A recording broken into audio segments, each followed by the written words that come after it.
Hi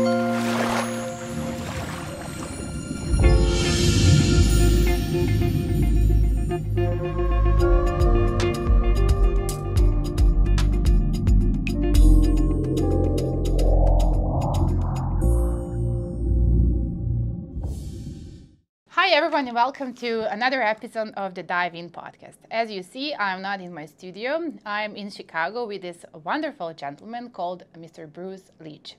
Bruce is going to tell us about his entrepreneurial journey, being like an American entrepreneur and also a lecturer at DePaul University. Hi Bruce and welcome to my podcast. Hi Maša, thank you for inviting me. Thrilled to do this. Thank you to say yes. I know you guys have a busy schedule, so it's an honor. Bruce, let's dive into your biography. All right. Let's go from the start. If you can remember your academic days from your college. Yeah, so I went to Michigan State University for undergrad. Both my parents went there. I was raised to kind of root for that school. It was about an hour and a half from my home, so it was far enough away from home, but close enough that I could go home and crash on the weekends and eat mom's food and then go back to school.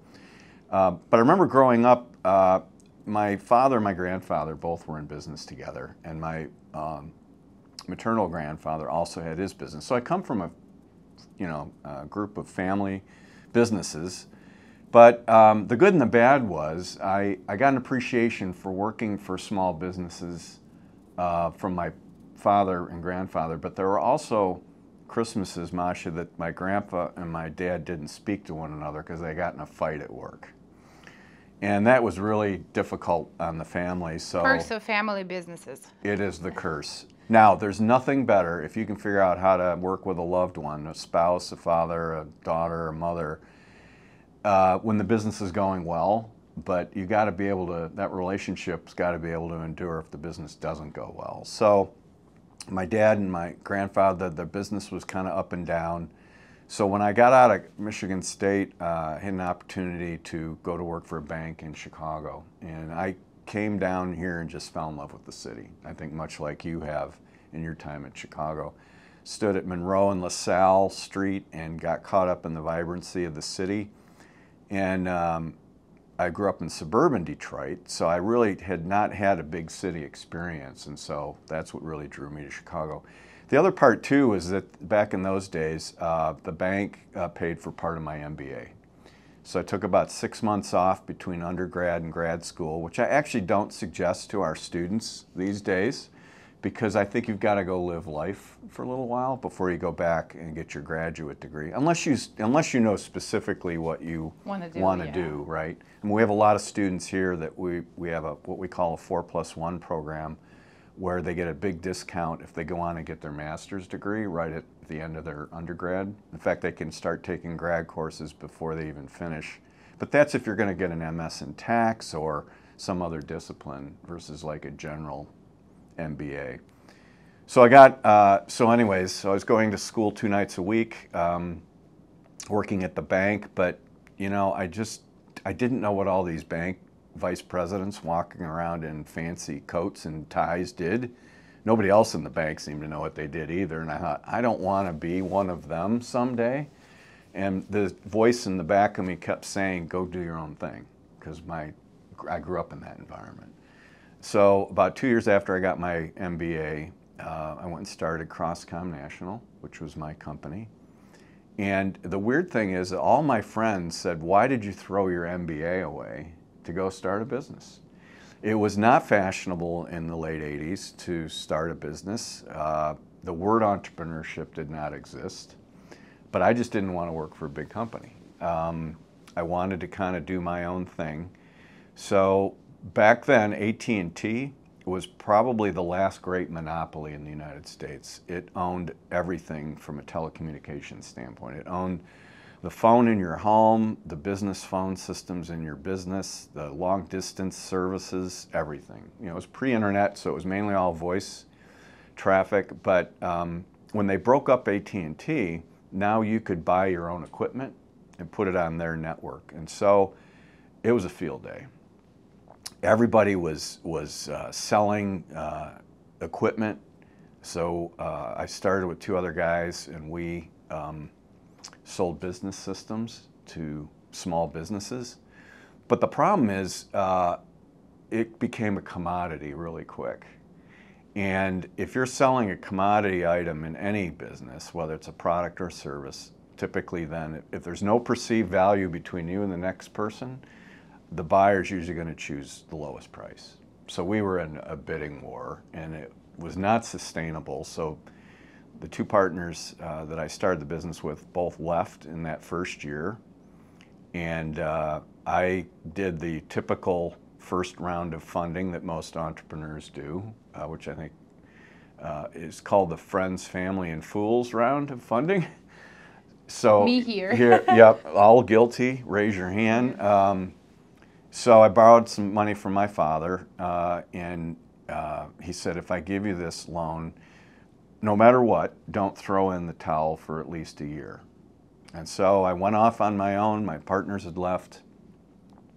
And then I got really lucky. I was sitting in church one day next to a guy that worked for Walgreens, which is the largest retail drugstore chain in the U.S. At the time, they had about 1,500 stores scattered all over the country. And he asked what I did, and I said, well, I sell phone systems to businesses. And he goes, well, we have a lot of phone systems in our Walgreens stores. We're renting them from AT&T. Someday we're going to buy our own equipment. And I said, great. So we exchanged cards, and then I didn't hear anything. I called them, and a couple weeks later, they were opening a new store in suburban Chicago. And so I put the system that I was selling in that store, and they loved it because it had things like speed dialing. You could hit a button, and it would call the doctor, right? What a time. And it had a thing called a speakerphone, So I'm really Wow. dating myself here. But those were advantages to the pharmacists so that they could be, filling a script while they were talking on the phone. And then the thing that really closed the deal is if you put a customer on hold, the phone system would ring you back and remind you that you left the customer on hold. So the management at Walgreens loved that. And so we finished that installation, and we got a couple more stores, one down in Florida and another one in Texas. And I flew down and I found a local company to help me do the actual cabling of the system. But, I didn't make any money on those installations because really the plane ticket to fly down there and do this work pretty much was my profit. So I thought, all right, this won't be a sustainable model. But anyways, then I didn't hear anything from Walgreens for a couple months. And then all of a sudden, I was actually out of town. I'd actually gone to work for another company, and I still had my office. On the weekends, I'd go in. It was like a hobby. And I was winding it down because I didn't really think it was going to take off. And there was a voicemail from Walgreens, and it said, Bruce, this is Walgreens calling. We've got good news and bad news. The good news is we're ready for you to put your phone system in all 1,200 of our Walgreens stores. And I took a deep breath, and then there was a pause, and then the message continued, and he said, and by the way, the bad news is you have 3 months to complete this project. Well, now I was gasping for air because I had no idea what I was going to do. But as an entrepreneur like you, Maša, you call the customer back, and what's your response to that challenge? If you're a true entrepreneur. Yes. Yes. Let's do it. There you go. And I didn't sleep a wink that night. I thought, all right, now how am I going to do this? I probably have a little inkling of how I was going to do it. But the bottom line is I called the manufacturer of the product, and I said, you have dealers, authorized dealers around the United States that sell your product. Would you mind giving me the list of those companies? So let's say you're in San Diego, which you were recently. Yeah. And I would call you up and I'd say, Maša, there are 50 Walgreens stores in San Diego. If I ship you the control box and the phones, can you provide the cable and do the installation? And there's 50 stores to do, and you would say to me, well, yeah, we could do that, no problem. We probably could do that in about a month. So then I said, all right, I'll give you $500 to do each store. And I turned around and billed Walgreens $1,000. So I had a nice 50% profit margin. And, a month later, you were done with all those stores in San Diego. You build me, I turn around and build Walgreens, and the project was done. So in essence, I lined up 60 companies around the U.S. Starbucks, Walgreens? Well, 60, I'm sorry, I hired 60 local dealers, 60 local dealers. To do the labor. I needed to get that done first. And so for that Walgreens project, if you took 1,200 stores and do the math, divided by 60 companies, I had each company do on average 20 stores, and in 3 months we were done. It was a $3.5 million contract. I had 3 employees, me and 2 others. Amazing.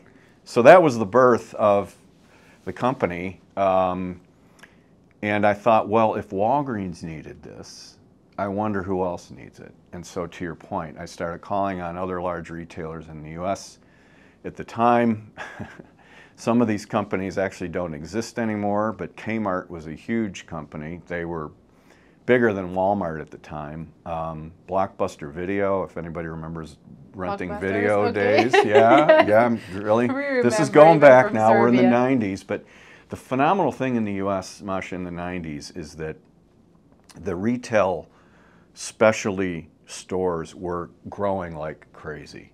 Like Home Depot, probably Blockbuster a Video, boom period for all of them. Bed Bath & Beyond, Toys R Us, Kids R Us.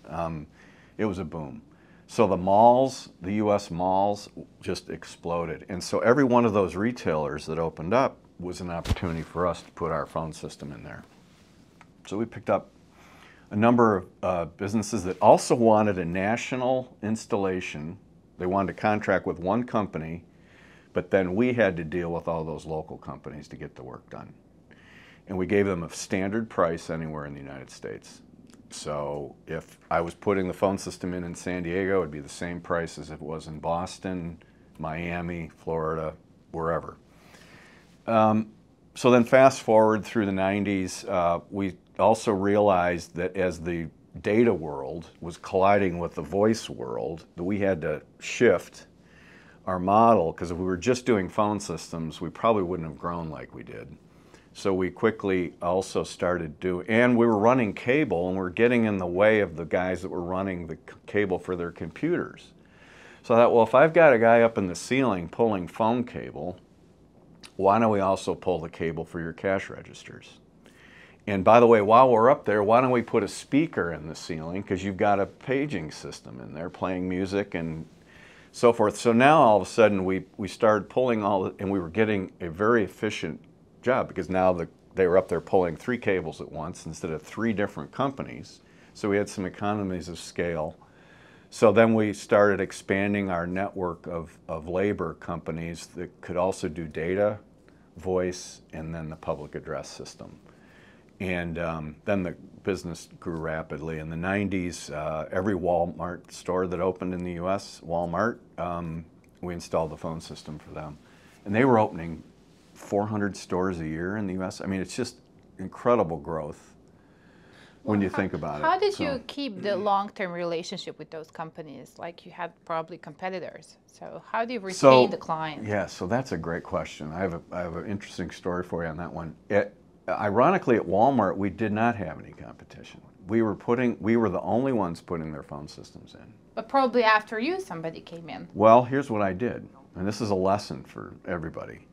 Walmart was just killing us they just kept complaining about our service, right? So besides doing the installation, if something broke, we had to have a technician back on site within 4 hours, anywhere in the United States. And if you think of the geographic footprint of the U.S., so if a Walmart store called and their phone system was down, I had to have somebody on site in 4 hours. So that was a challenge. Call center. Yeah, well, we had to build out but the problem was the person getting it in the truck at 4 o'clock in the morning and getting them to that store, because a lot of these stores were open 24 hours. And we were hitting our service requirement 95% of the time. And that still wasn't good enough for them. And I thought, I can't believe it. I think 95% showing up at 4 in the morning in the middle of Mississippi is pretty darn good, right? So I said, the problem is Walmart doesn't have anybody to compare us with. because we don't have any You don't have a I competition. introduced, so I went down there one day to Bentonville, Arkansas. If anybody's been there, it's quite the whole town and that part of the state of Arkansas grew just because of Walmart. It's headquarters there.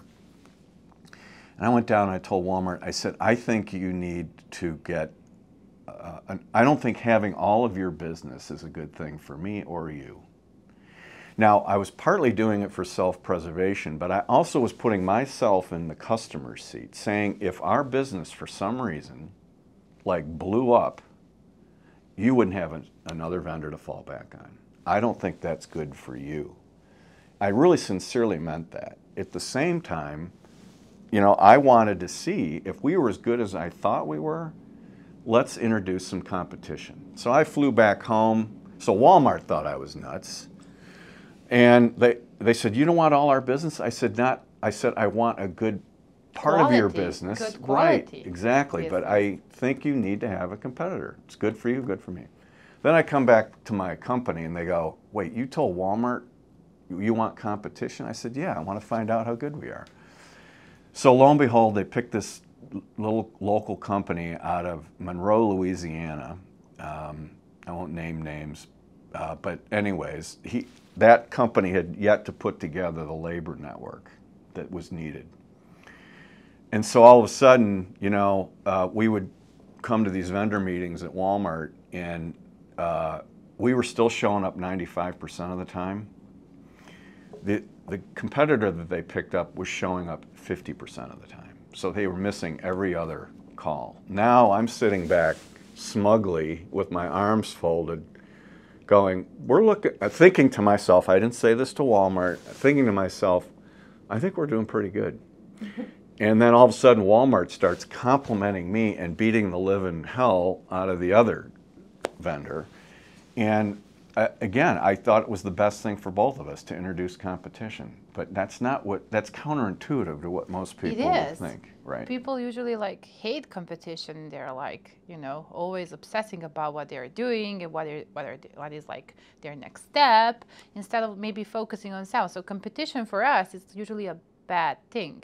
But for you, it was a good thing. Well, and here's the thing, and this was a very, very long answer to your initial question. The reason I believe we continued to have their business for so long, which was your question, is because I really did put myself in their shoes.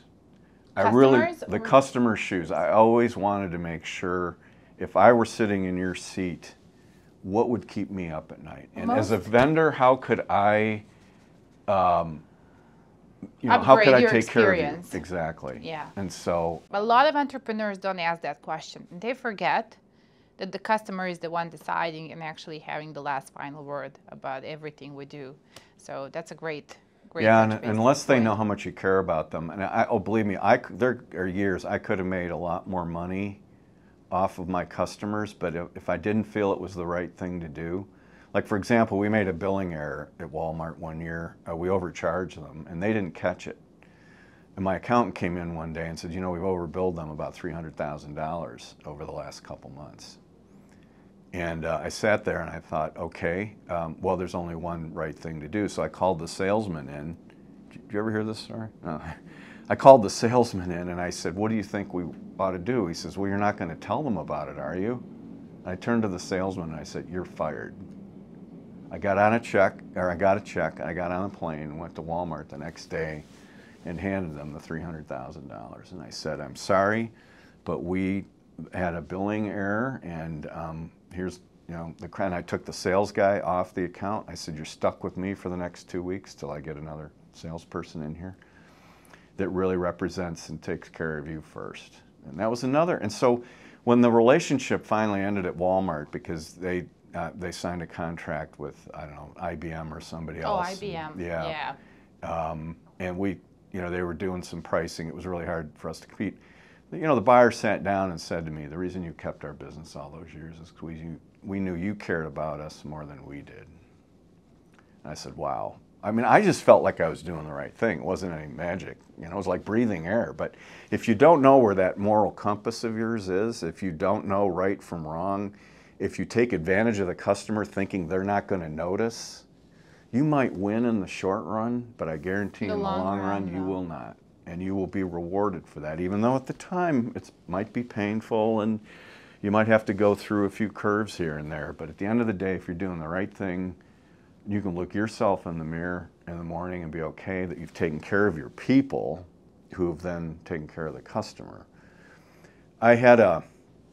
So I brought some life coaches into our business one year to work with our Yeah, that was my next question. How did you keep up with the employees? Because you have how many? 40? We had about 400 employees when I sold the business. And you know, I really enjoyed it more when we had 50 because I knew everybody. Yeah.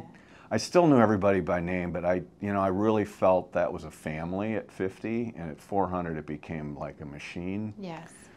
But I was still handwriting Christmas cards to all the employees, even at 400 employees. And we had a tremendous employee benefit program, tuition reimbursement for people to go back to college, bonuses and everything. But at Christmas, I'd handwrite a card, and I'd stick a $100 bill in it, and just try to remember, Maša, thank you for taking care of that Walmart problem back in February. If I could remember something you did that year, it was just my gesture. Now, they still had a profit sharing plan, so a lot of them got a lot more than $100 at the end of the year, but it was just a token of appreciation. I think employees of such a big company, sometimes they forget they cannot know how it is to be you. Yeah. So employees can hold grudges like, oh, he's making so much money, and look at my salary, and look at his conditions, and I'm not happy. But nobody knows how it's to be Bruce Leech running the 400 employee company. Yeah. So how does that feel when you have such a huge system to monitor? Is that overwhelming? Did you ever had a burnout, or like, I'm sick of it, I cannot do this? Like, yeah, yes, I did. I was telling the story that when I brought these life coaches in to work with my team, they said, well, what's your goal here? And I said, well, I want you to work with Maša and see if she's truly happy doing what she's doing here at the company. And if she's not, coach her into doing something else, hopefully within the company, right? So maybe you're in marketing, but you really want to be in production. And so we brought some coaches in, and before they took the assignment, they turned to me and they said, well, if it turns out we coach Maša on something and we find out that her real purpose in life can't be fulfilled here at your company, are you okay with letting her go? Or if she wants to leave on her own? I went, well, that certainly wouldn't be my intent, but if that's what ends up happening, it's the best thing for Maša, then that's what I would like to do. So they said, all right, so you're putting your people ahead of the business. I said, yeah, absolutely. So they said, okay, we'll take the assignment, because if you said anything other than that, if you didn't walk your talk, right, we don't want to just take your money. We really want you to believe in your people, and we'll coach them accordingly. So about 4 months in, one of my top sales women, she was probably responsible for $4 million in revenue out of our probably $40 million at that point. So she comes in and she says, well, Bruce, you've taught me everything there is to know about being an entrepreneur. I'm leaving. And so I immediately think she's going to go like work for a competitor, right? Yes. That's maybe where your mind would go. And she goes, my brother and I have always wanted to open up a restaurant. And so she opened up a chain of like high-end sandwich shops in and around Wrigleyville, where the Cubs play, and became very successful. And so she invited me to her first store opening, and I hated to lose her, but I was thrilled she was going on and really fulfilling her own purpose and passion. And as my team around here knows, those are my two big buzzwords, because when these coaches got done with that, Maša, they turned to me and said, you're running a couple hundred employee business here, but you're not about installing computer systems for Walgreens and Walmart. You're about coming in here and creating a culture and taking care of your people every day. That's what you get up and do every single day. I said, you're right. I could be putting in widgets, but I really believed if I built this great culture, and if you do have a commodity and you're all selling the same thing, at the end of the day, our people can be the differentiator. If the people really go out of their way, because they know you care about them, and they show that to the customer, you can differentiate yourself. They say the happiness of employees is actually the mirror of the company. So yeah, and I've seen companies, Maša, where the person up top, they hate their business. I'm going, this is your company. If you hate it, you expect anybody else around here to love it? I don't think so. But it's just they're blind to it because it's like drudgery. And I'm going, wow, you need to sell your business or get out, because if you're not motivated, nobody else in your company is going to be motivated. So why did you sell your company? Yeah, so that you had asked an earlier question, and that was, I kind of got off target. The Burnout Syndrome. I was on the plane Monday through Friday. The only customer we had in Chicago was Walgreens. Every other retailer I mentioned, I was on an airplane. I was either visiting their corporate office or I was visiting a store at 4 in the morning that blew up and nobody knew what was going on because our systems weren't working, and I had to meet somebody down there. It was, so, and I'd unfortunately gone through a divorce. I hadn't seen my kids much, so I was definitely on that entrepreneurial roller coaster. Yeah.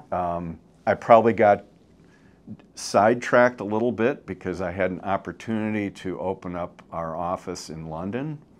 Blockbuster Video, I mentioned earlier, my contact in the US had gone to the UK. They bought a retail video chain over there. They were going to convert them to Blockbuster. And he called me up and said, Bruce, the service level here in the UK is awful. We can't get people to show up. Your 4-hour response time, they're not even showing up in 4 days over here. He said, if you could come and duplicate what you built in the US and do that in the UK, you could make a fortune. Well, but I was 38 years old at the time. I didn't even have a passport. I'd never been outside the US, which is why I applaud all of you YTILI fellows and so forth for coming here at your stage in life to see the whole world around you. America's a big place. I thought, I haven't visited all 50 states yet. I don't need to go overseas. Well, I got to London. That's a usual thought in America, actually. Still. It is. But I got to London and I thought, oh my God, this is a great world to explore, and I used that as a jumping off point to travel all throughout Europe. It almost sounded like I was on a permanent holiday over there, even though my business was still here. Well, that was my escape for a few years. I was getting bored, I was getting a little bit burned out, so I thought, well, change of venue. So I ended up in Europe, in London, and the business did okay. It never scaled like it did in the U.S. Why do you think? Well, it's just not that big a country. Yeah. So after I got, I supported some U.S. retailers over there like Disney, Gap, Toys R Us was in the UK at the time. And then right as I was about to shut that, now we're in early 2000s, I was about to shut the UK down because it was really a diversion for me. But kind of a nice break. I mean, I got a little bit of my life back when I was over there. Walmart bought one of the largest retailers in the UK called Asda, and they asked us to upgrade the computer systems, all their front-end point of sale, their back-office servers, the telephone systems, all the stuff that we did in the US for them. They had us do it in the UK. So they contracted with us, and they contracted with a UK retailer because they had about 400 stores they bought. And so that was a couple-year project. Well, when that project ended, I said, I've been at the business now for 25 years. I'd had my little diversion. I saw the toll it kind of took on my family, and I said, I think I'm done. And so my COO came in one day and he said, Bruce, you also owed the bank some money over the years, and in the US, I had to pledge my house to the bank before the business was strong enough to support itself. In which case, if you have a really bad business cycle and your business goes out, not only did you lose your business, but you could lose your house. So I lost a little bit of sleep off and on over those years. So I thought after 25 years, it was probably time to pull some money out and sell the business, which I did to a private equity group. I retained 20% of the company. Not surprisingly, I had gifted 20% of my equity to my management team, again, taking care For all those years. My employees for their efforts. And, you know, I really thought they could take the business to the next level. I just was burned out. And I was starting to do some work at DePaul and mentoring and coaching students. I was starting to see what the next chapter of my life was going to look like. I was just done with this chapter. So when I sold the business, the private equity group, it's all about the bottom line. All of those fringe benefits that my employees had while I had the company all went away. I mean, for the new owners? For the new owners, because they're looking. Yeah, they don't know. They're looking at making as much profit as they can. Those were your people. They grow with you, and now you have a different guy. In the next couple of years, we were experiencing probably 30% turnover a year in our employees, which meant in almost 3 years your entire company turns over. And that whole issue about if you take care of your employees, they'll take care of the customer. So now we have customers calling up looking for Shivani, and she left, and now they're looking for Maša, but you left, and now what happened to that customer relationship if your people are turning over constantly? So then we ultimately started losing a lot of business. However, since I still was a shareholder, we would have board meetings, and all they talked about was the money, the bottom line, the numbers. I said, what about employee morale and customer satisfaction? They didn't care about it. They didn't. They looked at me like I had 3 eyes. But most businesses don't do that, Bruce. They don't care. They need money. They want revenue, and you're there to just help them out. Right. Get big, the biggest. Don't tell any of our finance students here this, but go into finance. But it's not just all about the numbers. There's people behind those numbers. When they make these decisions to make these cuts, to stick more money in their pocket, there's usually people's lives attached to that, but they're faceless to that because the investors never know, who the employees are. They just see it's a line item on a spreadsheet that's got to go because we need to drive some number at the bottom. And so I feel I'm a little bit, it's a little bit of a difficult conversation when I talk to people just in the investment world. I've been trying to create jobs and livelihoods for 400 people, and that took me 15, 20 years to accomplish.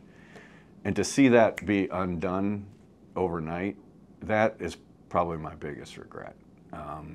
I got a good valuation on the sale of the business. I probably advise business owners now, when it's time to be done, be done.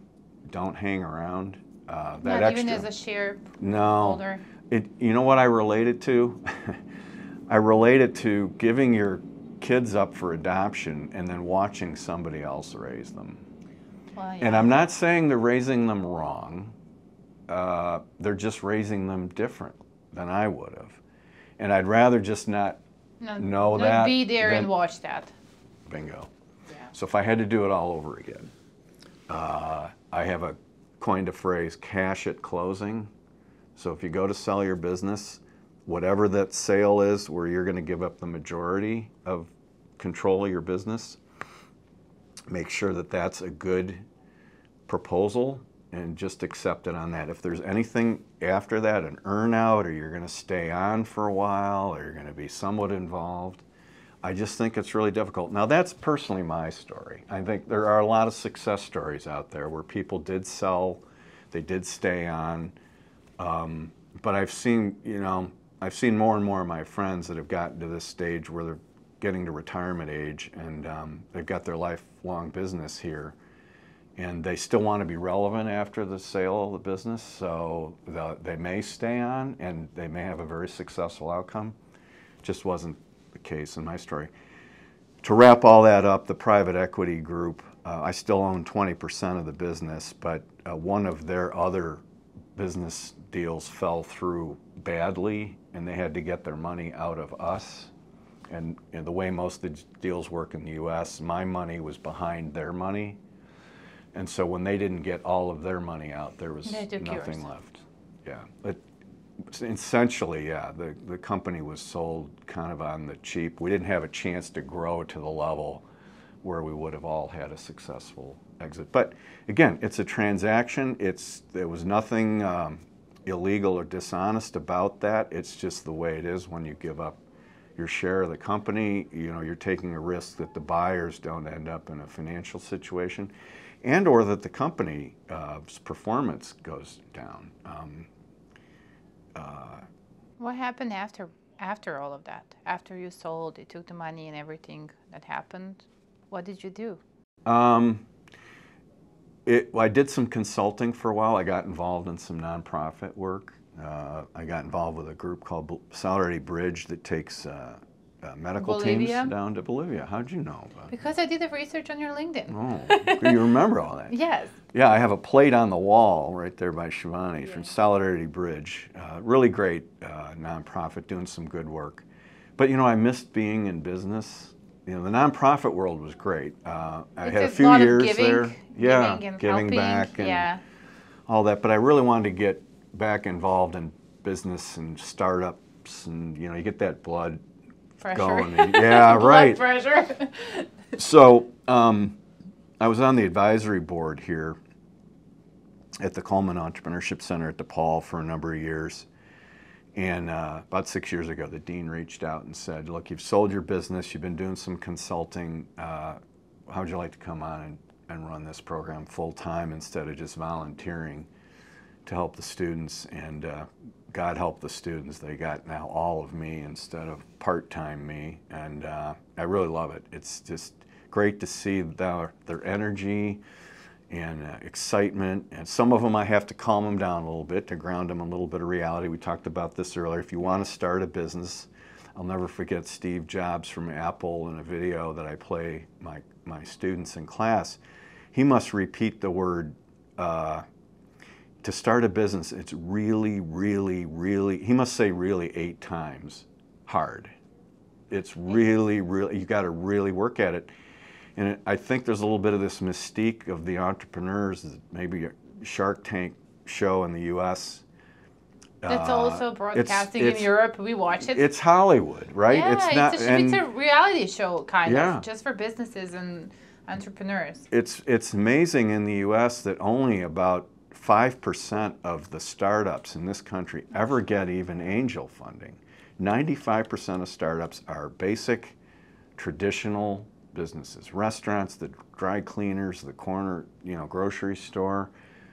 But the Silicon Valley and Shark Tank and the whole tech startup scene are the ones that steal all of the headlines, and that you could be worth $1 billion by the time you're 25. But I don't know. I think your odds are better to go to Vegas and bet on the roulette wheel, because you really got to, as you know, in your own business, you really got to work hard at it. You got to have a few breaks.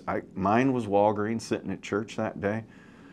You got to be in the right place at the right time, but you have to have really earned it. You have to have really worked for it to get to that point where you get that break. I think market changed a lot. So now the new generations are looking at, I don't know, TikTok, Instagram, and you see all those people, chatting like, I made $1 million doing this and that. They just copy it, but it's like overproduction of some businesses that they're not tangible, if you know what I mean.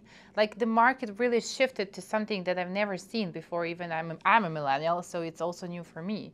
It's not tangible. Like your business is tangible, Yeah. When you tell me, I really know what you do. But half of the guys I ask, like, what do you do? I still don't get it when they explain. I know. It's not tangible anymore. So it's like a weird, I don't know, period of time where you have to be like and look at it alive now. So yeah, one of the I think things that build off of that. I think everybody knows Warren Buffett. Was for years. Everybody's doing quotes on Warren Buffett. Yeah, well, the one thing about him is he never invested in a business that he didn't understand. Yeah. He's invested in Dairy Queen, which, Coca-Cola, See's Candy. The only tech company he ever invested in was Apple, because he didn't view Apple as a tech company. Because he viewed it as a brand. It's a brand, right. And it's something you can touch. Right. It's like, I know the services are also not tangible so much, but it's hard, especially in tech now, to distinguish like what is actually that they're doing comparing to what they're telling you what they're doing. So it's really hard, even for me as a millennial. I kind of don't understand half of the businesses that are there, especially for you. You have a different perspective. You come from the 90s. Right. So what do you think changed in the market now comparing to the 90s? The internet. Yeah.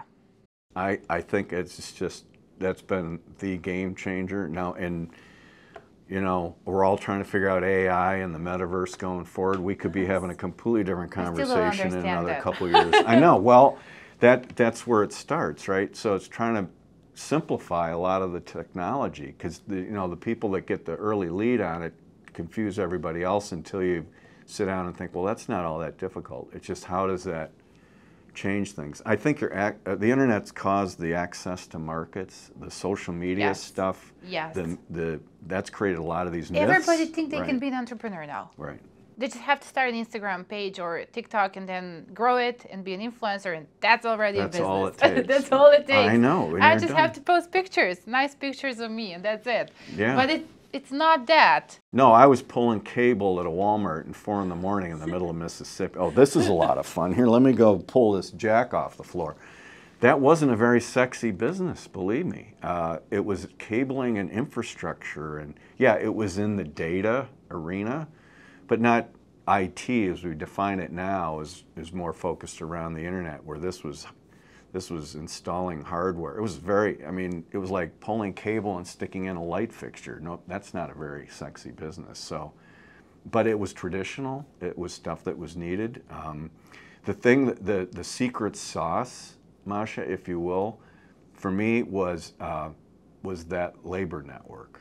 It was an outsourced labor model. Somebody said, well, like, you were like the early Uber of things. I'm going, wait a minute, connect those dots for me. I rented excess capacity, excess labor capacity. You had that company in San Diego. You had your own little business going. I came to you with those 50 Walgreens stores. You had time to do those, but you could still do your own business. It's just like Uber. I'm driving this car. I'll go on, you know, pick a few rides up. Yeah. I didn't own the Uber car. I didn't own your company. So it was a virtual labor model. And I say this could still be used for businesses to this day. I tell the students, don't own it if you can rent it. I didn't own you in San Diego. Huh? Do you think also that about assets? Because owning a house, I don't know. Do you think it's better to rent it out than to own it? Well, everybody's into like all of the goals of entrepreneurs. Like when we were small, we want to buy a car, then we want to buy a house, and then we want to get a bigger house and a bigger car. So what do you say about that? So what I'm arguing against is, do not load yourself up with a bunch of fixed assets. I think even my finance genius in the room will tell you, if you can do it with variable costs against variable revenue, so your revenue goes up, your costs go up, you don't have this high overhead number that high overhead number comes from fixed expenses, from owning stuff. Yes. So if I don't have to own the stuff, but I could leverage it when I need it, but when I don't need it, it's not there, so I rented you to put those stores in, but the day you were done with those stores, we were done. We were done. Until I came back to you and maybe said, oh, I need you to go back out to that store and fix something, it broke. Now I'll pay you $50 an hour. I'll bill Walgreens $100 an hour, so I got the same margin, but I only call on you when I need you. I'm not paying your unemployment insurance, your health benefits, you're your own entity, so I rented your labor. And I had 600 companies, by the way, when I was done with my company. There were 600 local companies all over the U.S. I'd have markets like Dallas or New York where I had 5 or 6 companies in those markets. Because if the first person was either too expensive or wouldn't wake up at 4 o'clock in the morning when I needed them, I had a second and a third company to fall back on. Again, I didn't own any of that. The only people that I had on my payroll were technicians to go out and do training. So I would train your company in San Diego, or doing quality control checks. So we'd drop into San Diego and we'd go into But that's Walgreens. not a full-time, like forever, only like when you need the checkup, right? Those technicians were full-time on my payroll, but they weren't really doing anything. They were coming in and checking your work and training you. I mean, if we picked up a brand new account, we would do the first couple stores ourselves but we would still use a local company for some of the cabling. Our guys would come in and do the, the finishing work. And then we would write a spec book, and then that spec book would be published to all of the other companies that this is how we want the job done. But the reason I bring it up is there's a number of companies here in the U.S. that are now doing similar models where they are renting labor all over the country and being very successful. And then they can go to these national companies and give them an internet or national or international, for that part, contract, because you've got people all over when you need them. What would you say, like, for a student that wants to start a business now in this market? Where would he have to start? Where to go? It's also hard to be creative now. You have a bunch of stuff. Like in the 90s, it was a good time for everything to boom and grow. You didn't have much stuff, but we have over-consumerism now, and the market is flooded with everything. So what do you tell them? Now you're a lecturer at the university, so. Yeah, I don't have any specific answer on a magic industry, but one thing I would suggest is whatever, look for a need in the market. Look at think about the last time you've experienced really bad service, and you think to yourself, there's got to be a better way to do that, right? So that's the seed that you could start, and then notice how often is that bad service replaying itself, either at a particular place or maybe within a particular industry.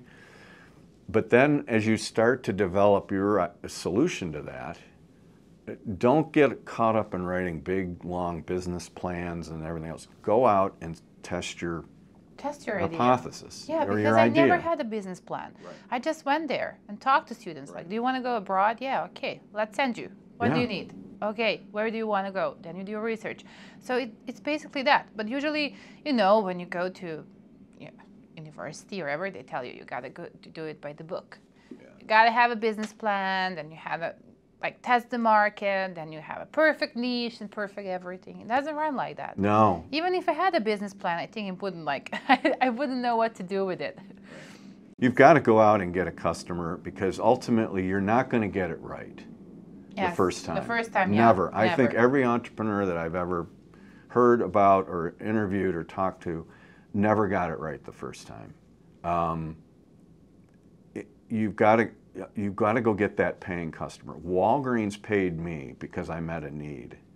It's not like I wrote a big business plan. You solved a problem. Yeah, I didn't have a business plan written either, where I walked it into Walmart, this big business plan, and say, here, buy from me. I'm going, are you kidding me? We didn't do pitch decks back in those days. There were no such thing.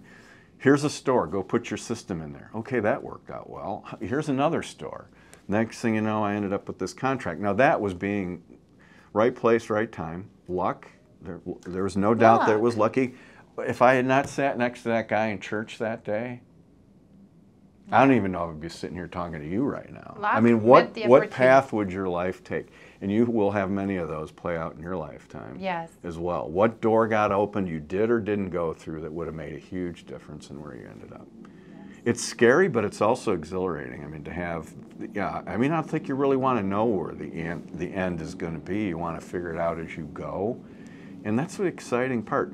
The thing is that you have to know, though, at the same time, when enough's enough.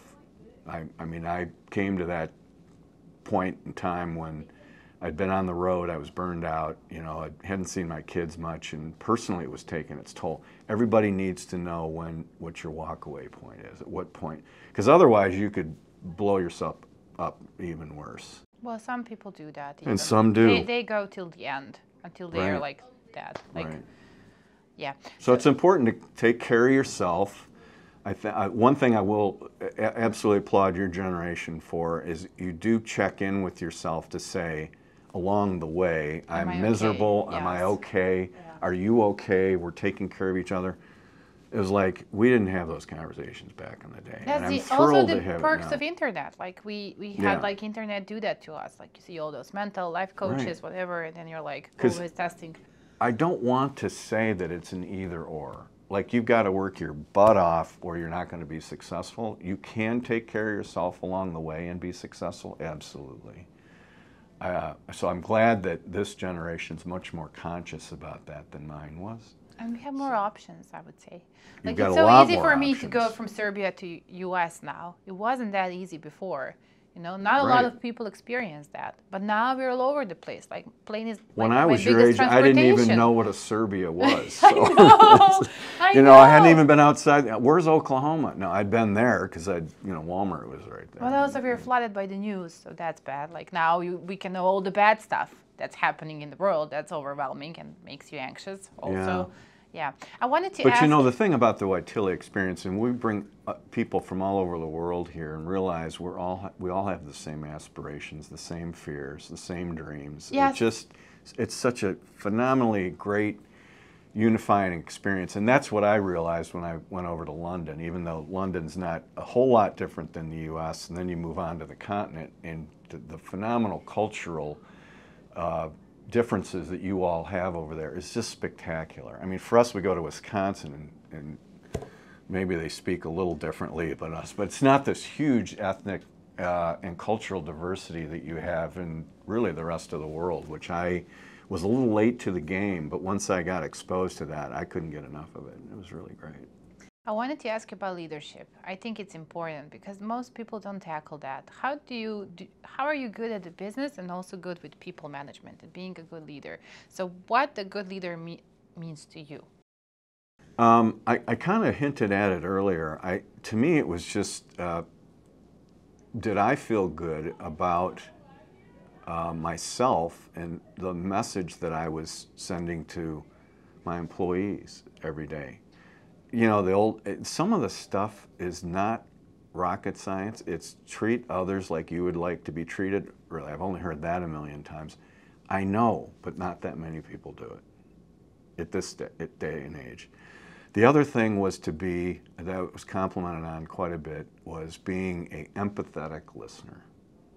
Really understanding the person across from you. Because I think too much in this world, while I'm talking, you're getting ready to respond and you're not really listening to me. Yes. I'm not saying that It's all about you, about, no, it's right. it's That was a all bad thing to say to a No. podcaster, but you know. I am active listener No, here. really, that is so critical. And then it's more about the questions and really understanding what it is that we're... The essence of the question, not just, we always have a reply, like what's the next thing I'm going to say, and like, listen to me, listen to me. Yeah, I have would you be something to quiet say. so I can ask the next question? Yes. I didn't even listen to anything you just said. Yeah. No, we're kind of role playing here, but that was so critical. And to me, it was nothing I learned. It was just like breathing air. I didn't know really how else to be. And then when people complimented me on it, I go, well, why wouldn't I listen to you? That's normal. Like that should Right. be the normal standard of how you behave. Right. There shouldn't be something extraordinary. Bruce, did you ever get back to entrepreneurship or start a new company? Like As soon as Shivani starts a company, I'm gonna help her out. No, I would love to, and I really do. Kiddingly, though, I think before I'm done here, which is hopefully several years from now, I'd love to have an opportunity to coach, work, mentor students, and then participate in the journey with them. So I'm waiting for the next rock star student to come in here with an idea, and they need an old guy to help mentor them and go do so. I had a former student in here actually yesterday. He's 36 years old. I was coaching him back in 2009 when he graduated. He did a $30 million capital raise. Amazing. No, it was a $10 million capital raise. Still. Sorry. It was Chris Campbell. He spoke to your group on video a couple weeks ago. I know Chris Campbell. He's in town this week. He lives in Miami now. But there's a great example of a former student that whatever he does next, I hope he's kind enough to ask me if I'd like to go along with him on the journey. Because he was here and he must have had 5 ideas when he was an undergrad. And I've only had probably a dozen students that were like this, but I said, this is not a case of if he's going to be successful, but when. What when? And he'll be the one to tell you his first probably 12 startups all blew up in his face. But the 13th one, he killed it. Yeah, usually people along the way, like for me, I had dozens of ideas before I started this one that's successful. But people along the way tell you, oh, you should just give up, like, stop it. You and your ideas, you and your crazy ideas about making this and that and never succeed. Do not listen to them. Yeah. Here's the thing. Family and friends will do one of two things. They'll either be naysayers, ignore them, or they're too kind to give you the truth, and they'll falsely tell you, oh yeah, well, we love you and we love your idea, go for it. But, you know, either way, you're getting probably bad advice. And nobody can tell you because they haven't done it. It's your idea. Like, why are you listening to people that don't have your idea either way in their head? Like, they don't understand it. It's not possible for them to understand it. Yeah, you've got to get to that next group of customers that don't know who you are to validate and say, you're onto something here. We need you. And then they start paying you for it. And now you go, and then, or they'll pay you and say, you know, I'd pay you even more if you also did this. And that's the discovery path that you need to get to when you go out and launch a business. And you got to get down that discovery path as fast as possible, because you can't, there's no study that you're going to uncover. You've got to just get out there and do it. And you've got to listen to people. You've got to say, well, you know, would you buy my product? Why would you buy more of it? What could I do differently? And then you'll modify. You know, you think you're going to start your business in this area, and all of a sudden, a year later, you find out, wow, that was nice, but the real money or the real opportunity was something else. And you found that out because you listened to the customer. It's pretty easy. They'll tell you. Yes. It's not a mystery. It's not like I'm hiding behind a curtain. Right. Do a survey. Yeah. Make a survey. Or just say, what would make this experience better for you? Yeah, actually, when I end my fiscal year, every year of my business, I send a survey to all my clients, like, what was the bad thing we did? What didn't you like? Yeah. What can we do better? And that the feedback serves for the next intake of customers. The best thing is a complaining customer. Oh, that ones I love, because then I can learn immediately. When something bad happens. I go to my contract and like, I need to update this immediately, and the service. The worst thing is a customer that just doesn't give a shit and they just leave. Yeah. And then you have no idea, you have no opportunity to make it right. We had a call center, as you can imagine. We got complaint calls up the yin-yang, and I said, and my staff wanted to, you know, keep me from those calls. Oh, we don't want Bruce upset, you know, but I said, no, you give me those calls. I said, because I want to thank them for giving me the opportunity to know how to make this better. Yeah. The worst thing is a complacent customer that says, you know what, I don't give a damn. I'm not even going to tell them why I'm upset. I'm just going elsewhere. Oh my gosh. If you cut that channel off, so I applaud you for getting that positive, hopefully, too, but also negative feedback so that you've had a chance to learn from it. What would you say? Because we had Pete Wilkins, actually, who I'm going to interview also. The VC. Yeah. That'll be a journey.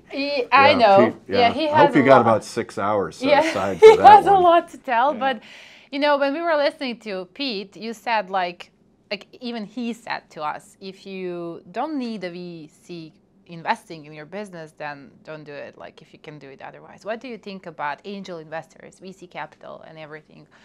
I agree exactly with what Pete said. Yeah. Don't take the money if you don't have to. Yes. People, especially in Europe, you know, when they're starting the business, they usually look for them. It's a culture mindset, like, let's have them, we need them, we cannot do it otherwise. So why do you think it's bad?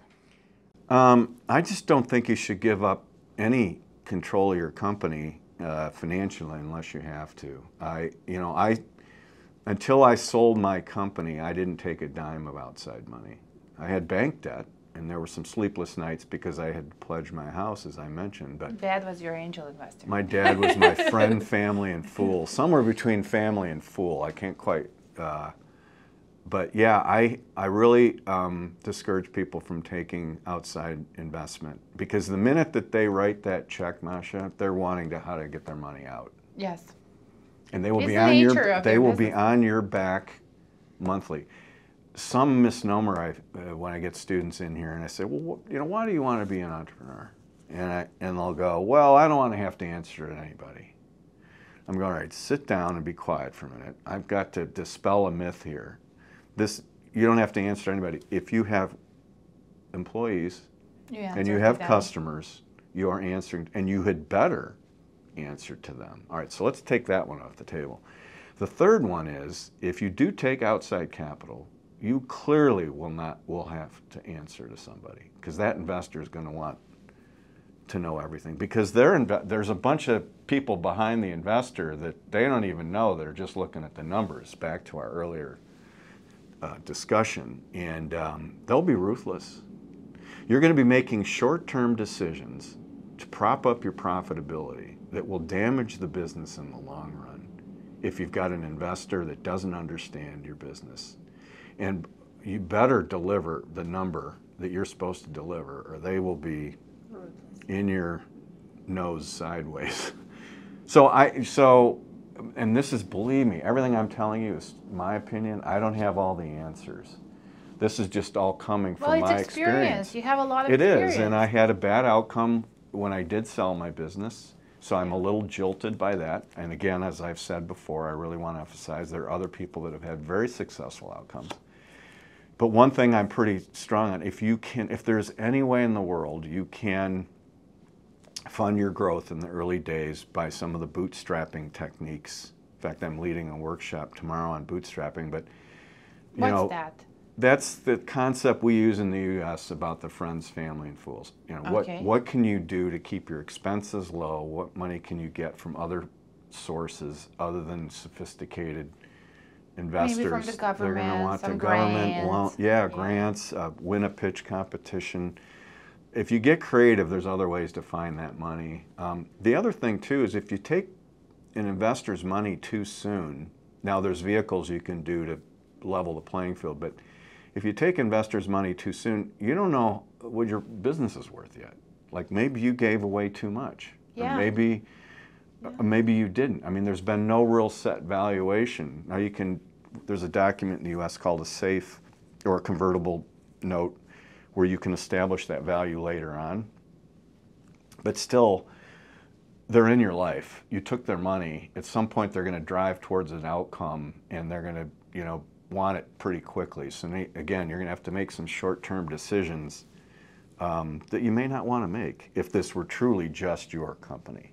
And for that reason, now at some point, if you're down the road, you've got good revenue, you see a market opportunity and you can't fund it fast enough and you completely miss that growth curve, those might be instances where you do sell to an investor. But again, that's less than 5% of the businesses in the U.S. ever get to the angel level, even though the press is littered with. Yes. You'd be thinking people are writing checks every day. That's what I think here.